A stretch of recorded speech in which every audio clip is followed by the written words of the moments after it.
Good evening, everyone. Welcome to another episode of the Entrepreneur's Kitchen.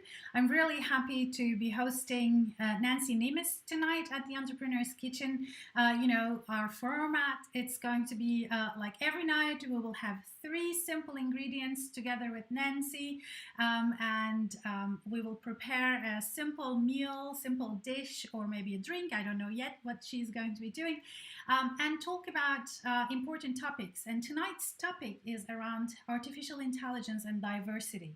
I've invited Nancy to the Entrepreneur's Kitchen because I know that she's one of the, famous people in AI and diversity topics. She used to work for companies such as Google and Microsoft in Europe and also abroad. And now she has committed herself to her initiatives. She has written a book, and we will be talking about all of those topics with Nancy. Please welcome with me at the other end of the line. Hey, Nancy, how are you doing tonight? Lovely kitchen, by the way.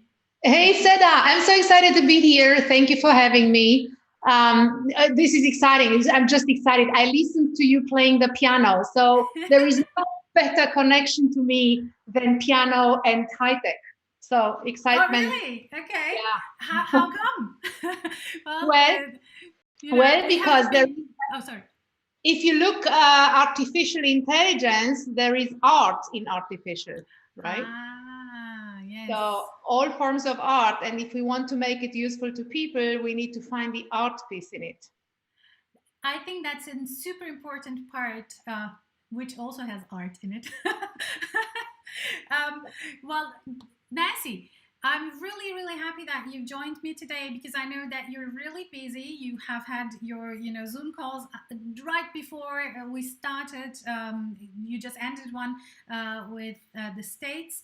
And let's start talking about food so then we can actually concentrate on the conversation. What are your three ingredients? What are you going to be doing creatively? Well, listen, just because I was so busy, a tomato,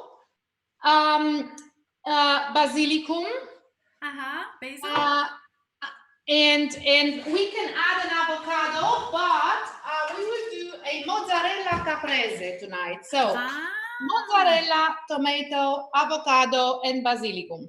Simple but beautiful. So entrepreneurs sometimes, actually all the time, don't have time to cook. It's really interesting because everybody I had thus far, they had really simple dishes with three ingredients, genius stuff, really, really. I think we have to do also a cookbook on, how entrepreneurs eat because you need simple, healthy, fast food. Yeah. Nancy, let's talk about your background a little bit. I just want to let people know also that we are open for questions on platforms such as Twitter. So please use the hashtag TheMindshiftTV and ask me or Nancy everything you want to know about AI and diversity topics and also about her initiatives. So Nancy, you used to work for large corporations, and let's go back a little bit. How what did you do, and why did you stop? Why did you stop? I love that one. I didn't stop. I'm continuing, right? I'm just I just diversified the way I'm doing. Right. So what I do is I joined Microsoft in 2001. So it's kind of 19 years ago. But even before Microsoft, I was working in what we used to call at the time embedded systems, which were all sorts of computing machines except for personal computers, except for PCs. So imagine you have an industrial robot like KUKA, or you have a medical device, or you have a gaming machine at the time that were powered by a computer with a processor and an operating system. And so that was my world at the time.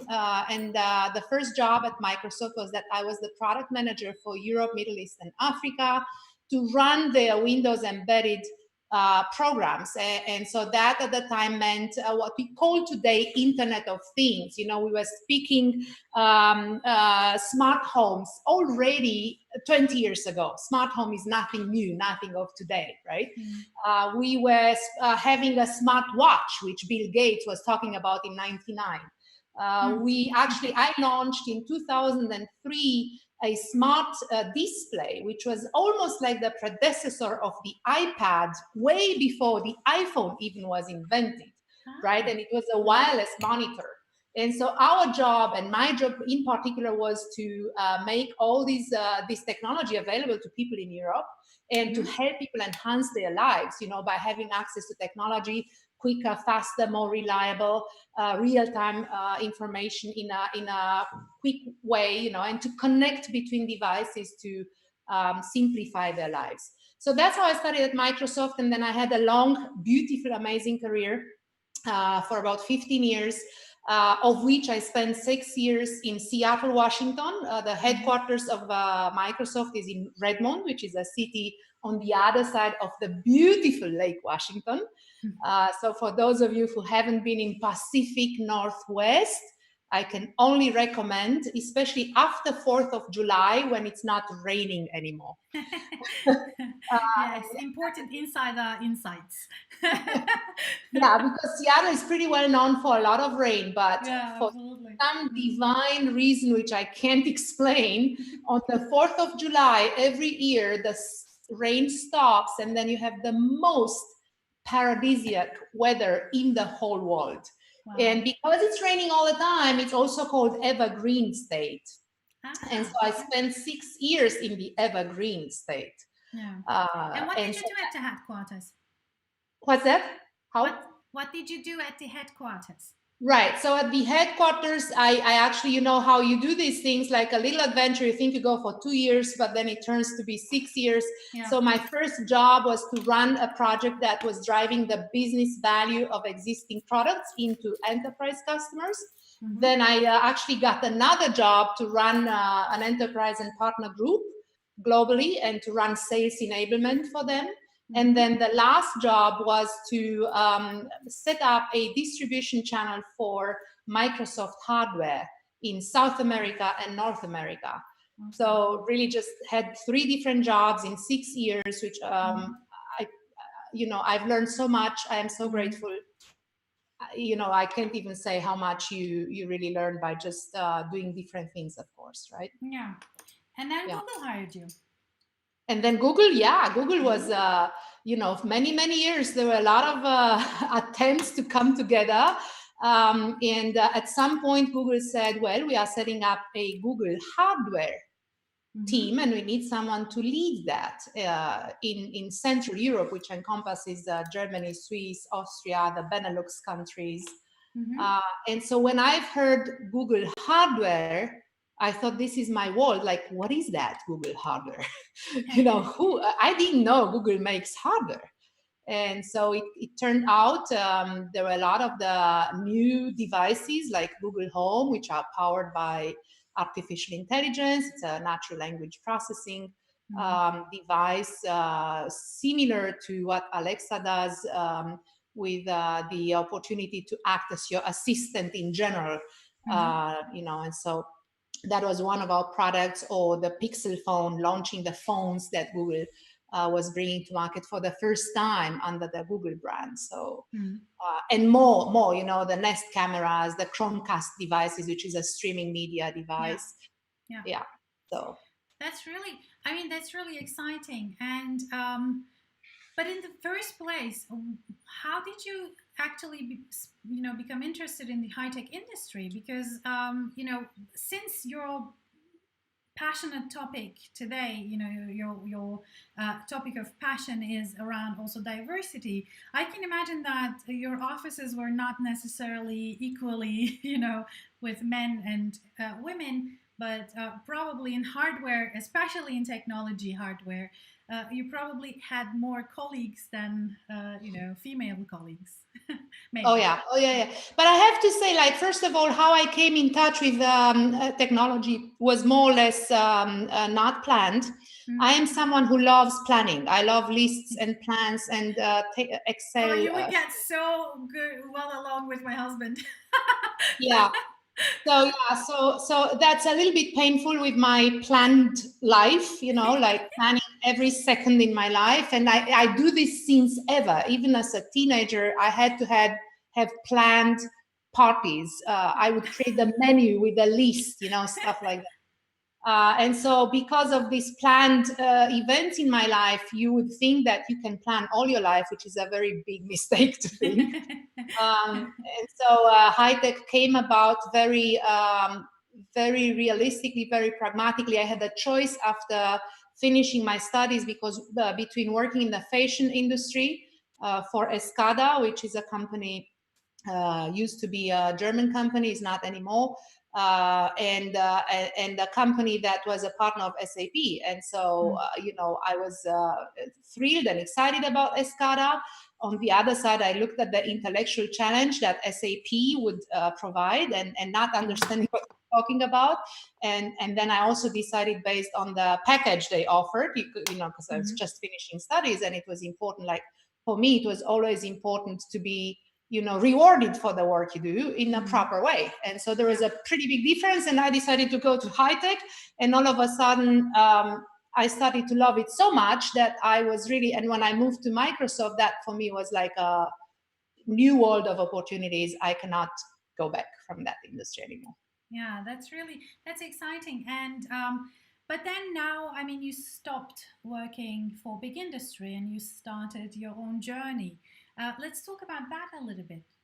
Yeah, no, I'd love to. Right. So, well, when I decided to set up Miss AI and Humanize, these two initiatives, one is nonprofit, one is for profit.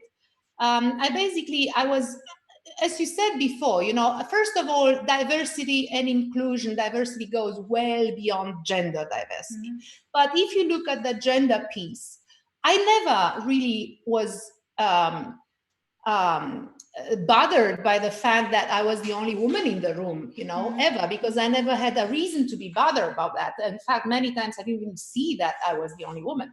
But when you look at the technology that we call today artificial intelligence, and what can happen if there is no broad diversity, not only in terms of gender, but skin color, a Mhm. diversity of thoughts, diversity of language, all these things, background, cultural background, need to be encompassed in the algorithms, so that we can be relevant to everybody and not just to a small portion of the population. So that was Mhm. one issue that I saw needs to be solved: diversity and inclusion for the space of artificial intelligence.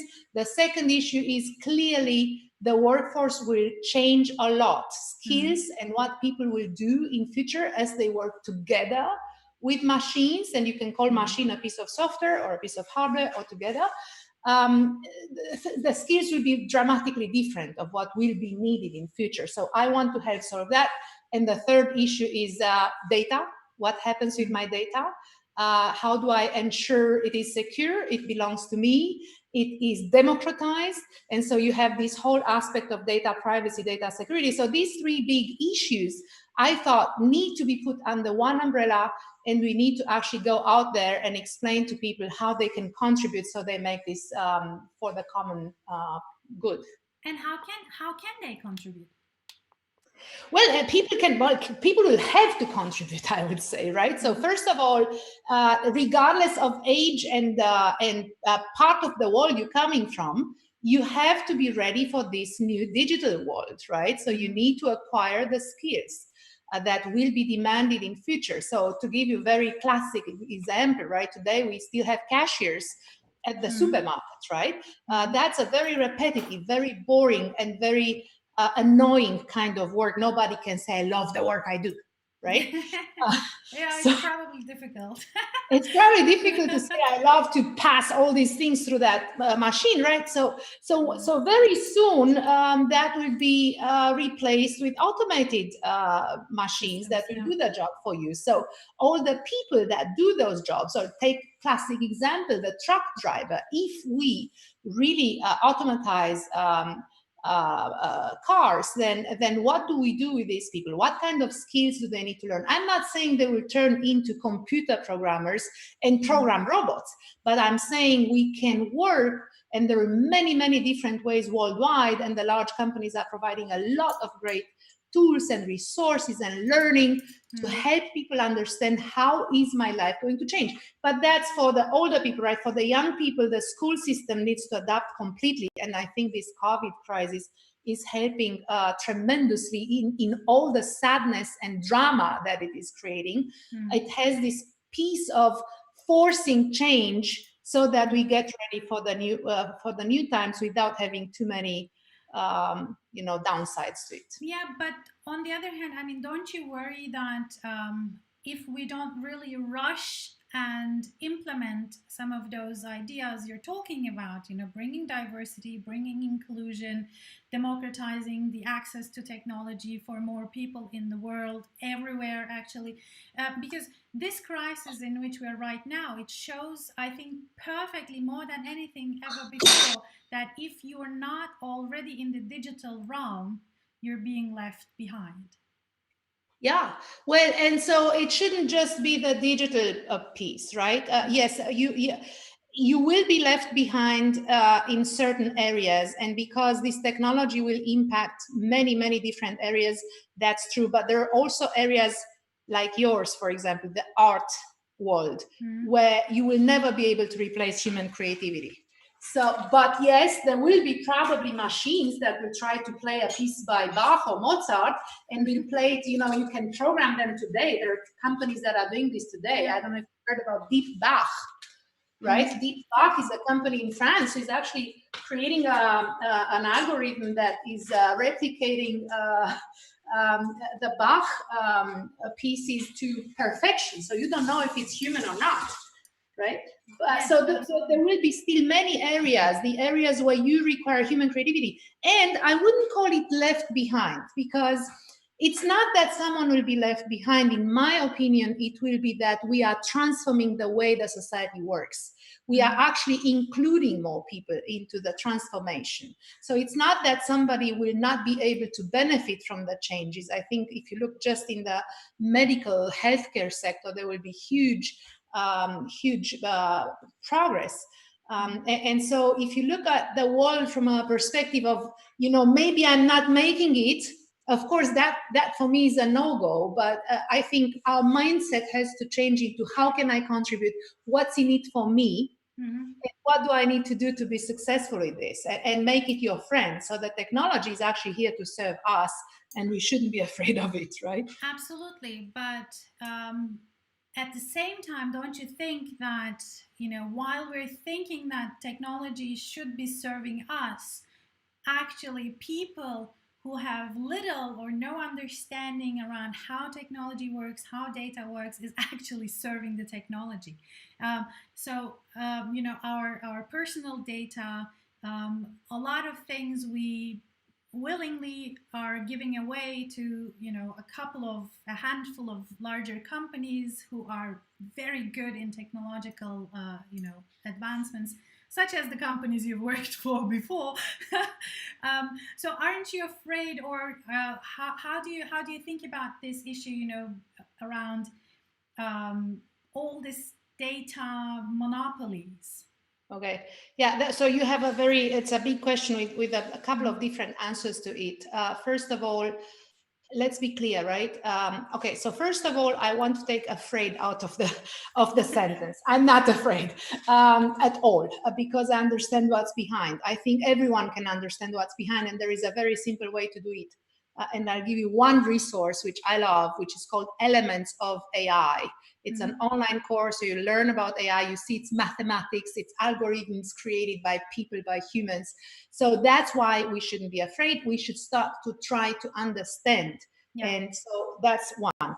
The second aspect about the data that you're saying, let's also be clear there. These companies have created a product that people love to use, number one, right? People love to use Instagram, people love to use Facebook, people love to use TikTok, or LinkedIn, okay? But guess what? All these products are for free. Show me a car that you can use for free. Show me a train that you can use for free, or that you can live in a house for free without paying. What would be the give and take? Because if you tell me I want to live in your house and not pay anything, I'm going to say, well, listen, you can do that, but could you cook for me at least? Well, yeah, I So can. the data, so the data point is, all right, so if we use these products for free, then we need to be clear in our head that we pay with something. And what we pay with right now is our data. And now the whole discussion just came up that says, oh, so now I understand my data is valuable to me. So now we can start to calculate how much is your data valuable to you. If you look what a Facebook user, if you look at the market valuation of Facebook, I don't know the latest numbers because I think they are now close to 2 billion people using Facebook. But I remember a couple of years ago, the value of one Facebook user, the way they calculated to go to IPO, their market, right? It was $100 per user. So they said, listen, we have 1 billion users, so it's $100 billion worth, my company. Yeah. Therefore, we IPO at $26. Okay, I think that was more or less the calculation at the time. Now, if you say, all right, so if my data for Facebook is $100 worth, depending, because that's a very general term to say. Now, what we can do is let's sit down with policymakers and regulators and the companies themselves and the public citizens. For example, the European Union is doing some very big projects around that, also in AI practice, which I'm also contributing to. And now let's look how could we actually make this work. It has to be a give and take. Yeah. You cannot go to Facebook now and say, now pay me $100 because that's just price, right? But if you want to live in my house and use my house, use my water, use my light, and even use my fridge, then you have to give something back. And so that's a little bit the perspective, right? Yeah, absolutely. I totally agree. And I think I've seen a very, very fun tool a couple of days ago. It was calculating a single post's value on Instagram if you had a certain audience engagement plus, I think you can use it after you have 2,000 followers or something like that. So so it was kind of interesting to see how much one post one person makes who has just friends and family.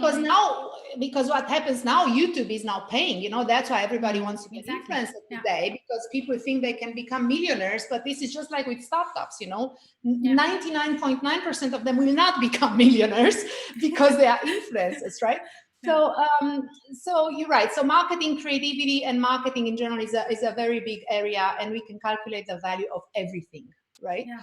And so that's why, back to the data points, right? So now we need different constituencies of the society to work together to find, and that's a very big task. And you see that GDPR shows how important that is. Absolutely. And I want to mention once again for the people who are watching that you can ask Nancy questions via Twitter, hashtag the Mindshift TV. I'm really happy to be hosting her tonight, who's an expert on AI and diversity and inclusion topics. And also she has worked for high-tech industries in the past. And now she is leading the two big initiatives, Humanize and Miss AI, to bring more diversity and inclusion into the realm of technology education and bringing technology and understanding of AI to diverse audiences. Let's talk about that a little bit, Nancy. So let's talk about Miss AI. Why do you want to bring AI to women? Yes. Well, I love this question, Seda. This is great. Well, for a couple of reasons, right? When you look at, we defined what diversity is. It's broad. It's not just gender. And for me, I looked at the numbers again. Like I said, it's all about numbers and lists. And so I decided that we have to pick one problem that exists today and solve it. And the problem we have today is in the space, in the IT space in general, in Europe, across the board, all up, we have about 17% women that work in the what we call ICT. Cheers. I have water. Oh, by the What way, kind of maybe I should just briefly mention while you're drinking your water.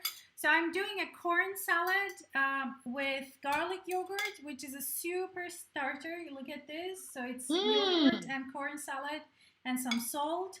And this is one of my favorite salads of all times. So yeah, but let's go back to women and food and Will kitchens. you So give us the receipts? Will we share receipts with everybody? yeah, the recipes, absolutely. Yeah, Yeah, that would be great. recipes, not. So Well, I can send you my receipts too, since I we will do be that moving to cookbook your house soon.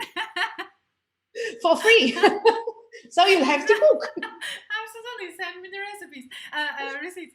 Yeah. Right. So why is it important to have Yeah, more women? yeah. So Yeah. so again, so in ICT, so in the high tech area, computer technology and information computer technology, we have 17% women. If you look at artificial intelligence, we have less than 3% women working in these spaces. Why Mm-hmm. is this important? Because the products that we create in these spaces should be relevant to everybody. And again, I'm going to give you a very common example of which happened actually to colleagues of mine as well, but it's common from another company where they actually were doing a facial recognition system and the algorithms were trained on white skin, and then a black colored person came in front of the camera and was not recognized. And so why? Because the algorithm, you need to train these machines. The machines can only do what you tell them to do, right? Mm-hmm. And so they cannot decide on their own, now I have to learn how different Yeah. colored skin looks like.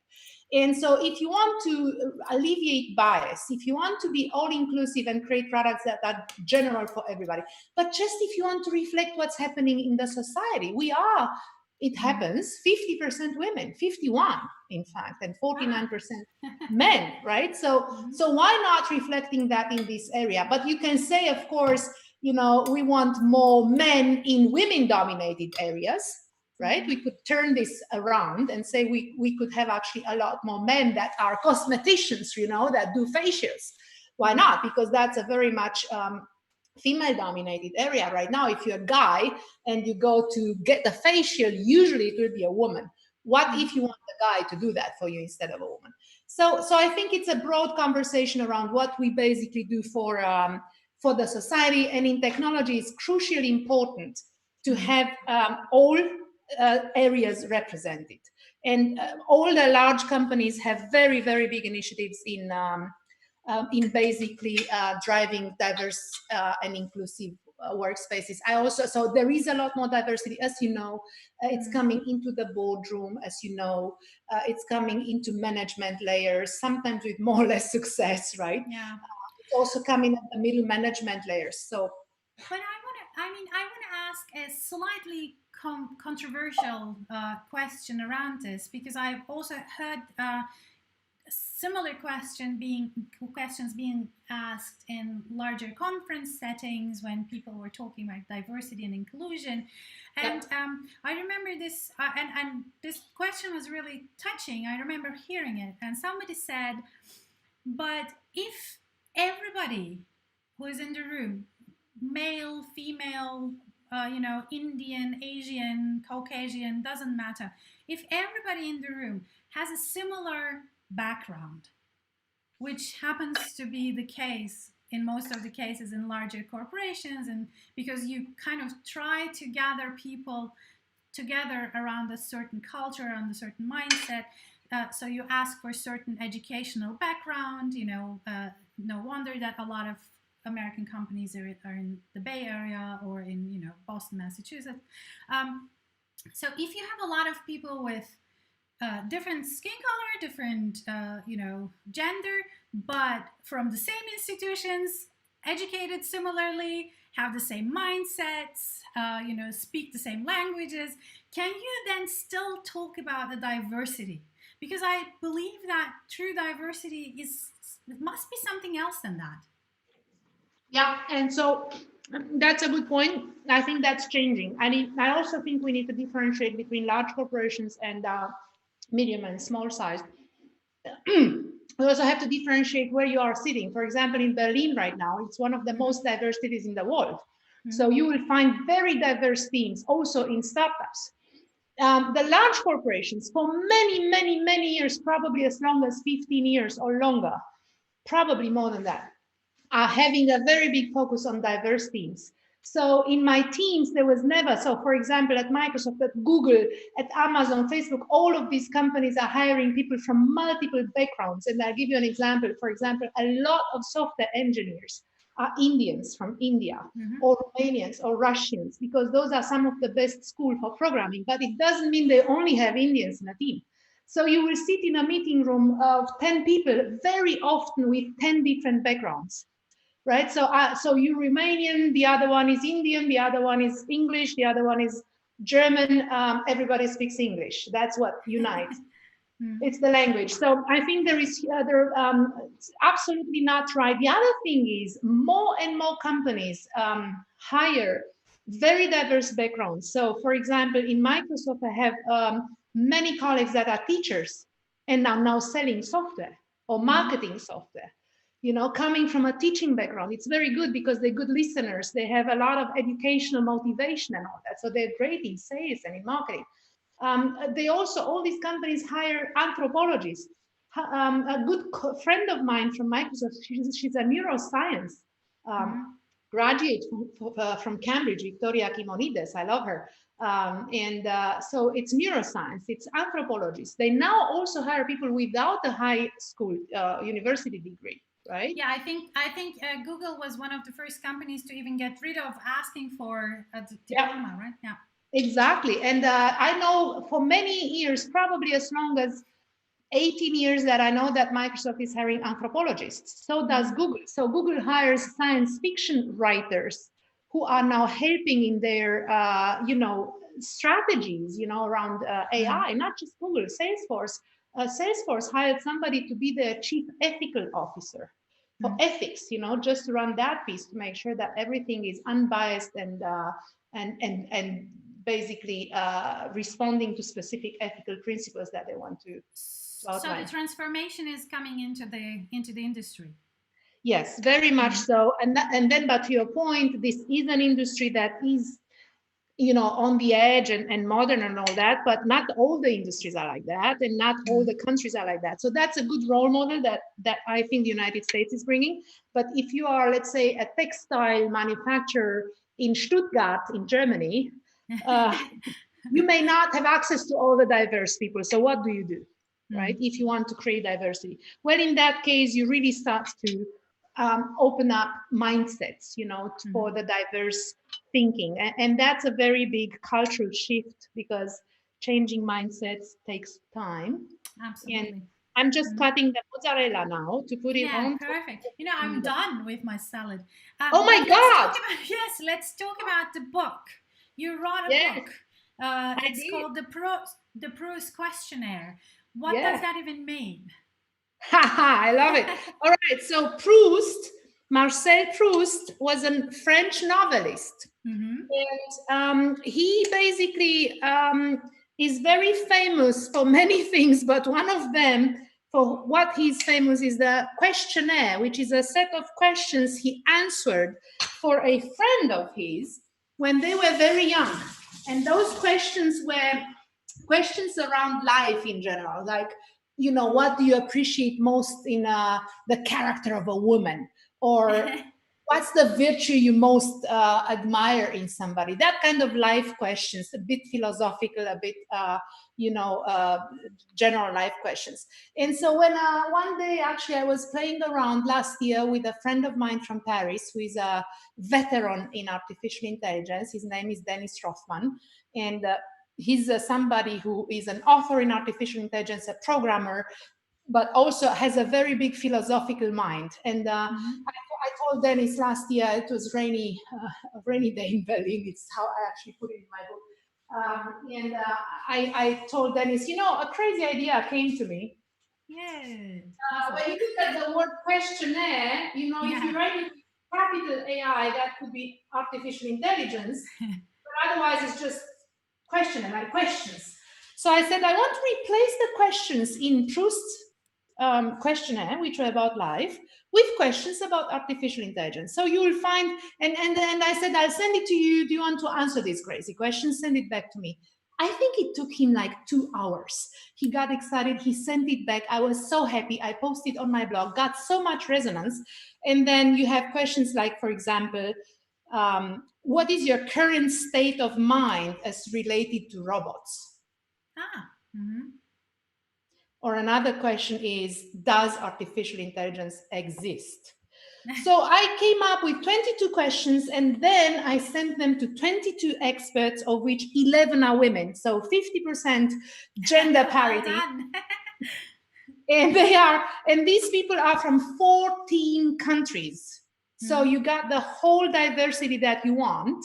And you get 22 questions here with answers from neuroscientists, anthropologists, business people, technical people, philosophers, artists, and doctors. Awesome. And so it was just a very fun way of looking at AI from a different point of view. I also think people need to ask a lot more questions rather than having opinions and saying, "Oh my God, the robots are coming." Yeah. What am I? The question is, how can I make it work? What does it mean? Yeah. What do I need to learn to understand it? And so from that perspective, the whole society, and I think it's a huge skill of the future, is not asking the questions, but asking the right questions, which is a whole different topic we can talk about next time. Yes. Well, so we're coming closer to the end with every minute. Your food is almost done. It looks really done. Beautiful. Yeah. Mine looks fine too. It's not. I bet it's amazing. Are not famous for looking great, but I bet it's amazing. Yeah, that looks really yummy. And what kind of corn do you take? Sorry. What's that? What kind of corn you took? Is it corn from the can, or is it? It's called corn salad in German. I think it's called Vogelsalat. Ach so, das. Yeah. Okay, got it. All right. Okay, mine is ready too. I love it. Excellent. And the basilicum smells amazing. So we can. I'll send you some. This is my basilicum. Look, it's beautiful, isn't it? Oh wow! Yeah, that looks great. Good. So yes, I'm done. One of the things AI can't do that well, but we humans can do really well, is humor. Humor.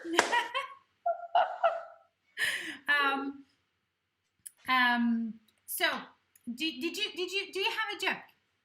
I have a joke because yes, of course I have a joke. I have many jokes, but one. Yes. Please tell us a joke. Okay. So my joke is actually because, when you know me a little bit better, you know that I always like to break the rules. So it's not a joke, it's an anti-joke. Okay. Can you go closer to your microphone again, please? All right. It's an anti-joke, right? Okay. And it says, you don't need a parachute to go skydiving. You do need a parachute to go skydiving twice. Okay. It's like a philosophy. This might be one of the Proust questionnaire. So I'll repeat it. You don't need a parachute to go skydiving. Exactly. But you need a parachute to go skydiving twice, because if you go without the first time. Well, that's absolutely. No, I get it. It just takes, some time for the coin to just like look. I know. It's called an anti-joke. It's the jokes that are not really jokes. But that kind of are still quite cool. Yeah. Mine is probably mine also qualifies for that same category. Okay. And I did indeed hear this from our elder daughter yesterday.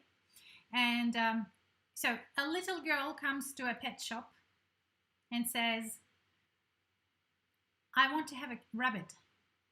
And the pet shop owner says, "Oh, come in, sweetie pie. Would you like this really fluffy white, rabbit, or would you like this black dotted sweetie pie rabbit here?" He said, "It actually doesn't matter. I don't think my snake is going to care." That's I oh, know. Yeah. Does yes. this qualify as an anti-joke too?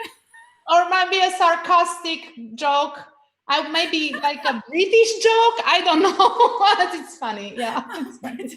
British humor. Yeah, I'm not very famous. It's black, right? It's black. It's quite black. Oh, there is actually a question about the food you're preparing. It says, "Is Hey, your mozzarella cow milk or buffalo milk?" buffalo. Yes. Oh, it's the real one. Sì, mozzarella di bufala. Who is asking that? Mozzarella di bufala. Excellent. And I'm That's now really doing. I'm not doing the Modena, yeah. but it's important to be by Giuseppe Giusti. Okay. Very. You have to have your exactly. You have to have your habits. And one of our habits is not to make this all too long. Yeah. Like the spaghetti story of the Italian grandmother. There needs to be always a little too little for for the spaghetti sauce to be yummy. Nancy, I want to thank you. Look at this. It looks so beautiful. Well done. Ta-da. Nice. Really good. Really Yay. good. I think this really qualifies as a great looking Yeah, it's all I can do quickly, Absolutely perfect. Well, so Nancy, I want to thank you so much for taking the time in your busy schedule. And I'm really happy that we got to talk a little bit about everything.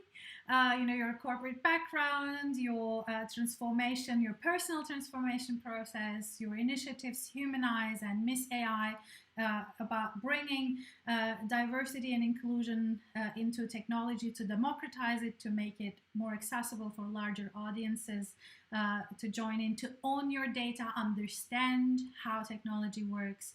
And also, we got to speak a little bit about the book you just wrote together with, you said, 22 experts from all over the world, from 14 different countries, answering questions about AI ethics and philosophy around robotics. So I'm really, really happy to have hosted you. Please stay in the line because we have a short after show party every night with our guests. And say bye to all of the people who have watched. And guys out there, if you want to join us for the after show party, just go on Facebook.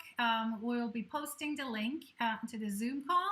And, if you were too shy to ask questions during live stream, you can still ask some questions at the after show party at the Entrepreneur's Kitchen. Now I'm looking forward to tomorrow's episode, which is going to be a very interesting episode with the director of sales of Facebook for German-speaking countries.